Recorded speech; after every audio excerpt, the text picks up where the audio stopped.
पवित्र यात्रा को पूर्ण करने वाले को अश्वमेध यज्ञ का पुण्य मिलता है।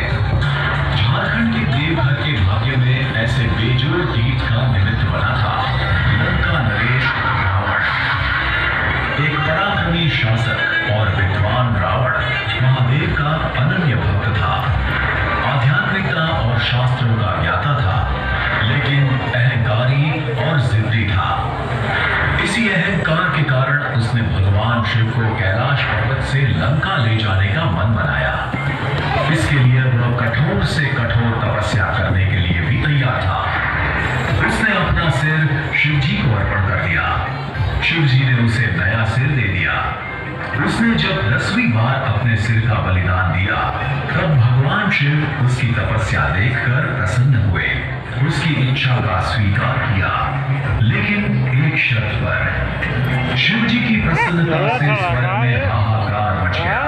देवताओं ने भगवान विष्णु की मदद मांगी। शिव जी की शर्त यह थी कि अगर शिवलिंग को रास्ते में कहीं जमीन पर रखा गया, तो फिर वो वहां से शिवलिंग को नहीं ले जा सकता। शिव जी के वरदान से प्रसन्न रावण लंका की तरफ चलने लगा। देवगण व्याकुल था। रावण के अधिक शक्तिशाली हो जाने के डर से चिंतित था। तभी भगवान विष्णु ने देवी गंगा का आह्वान किया और रावण के शरीर में प्रवेश करने को कहा, जिससे रावण को लघु शंका के लिए रुकना पड़े। कुछ समय पश्चात ही देवों की युक्ति सफल होती दिखाई दी, लेकिन रावण शिव जी का अनन्य भक्त था। वह जानता था कि लघु शंका के पश्चात बिना हाथ धोए शिवलिंग को छू नहीं सकता।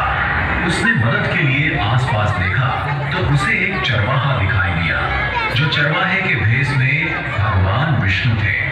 चरवाहा शिवलिंग को उठाए रखने के लिए सहमत हुआ। रावण शीघ्र ही लौट आने की बात करके निकल पड़ा। गंगा जी ने रावण के शरीर से बाहर निकलने में बहुत समय लिया। शिवलिंग को अधिक देर तक उठाए रखने में असमर्थ चरवाहे ने शिवलिंग को जमीन पर रख दिया।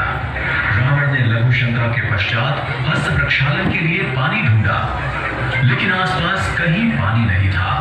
उसने धरती से पानी निकालने के लिए जमीन पर प्रहार किया। यह जल स्रोत आज भी मौजूद है। हस्त प्रक्षालन के पश्चात लौटने पर रावण ने शिवलिंग को जमीन पर देखा तो वह गुस्से से लाल पीला हो गया।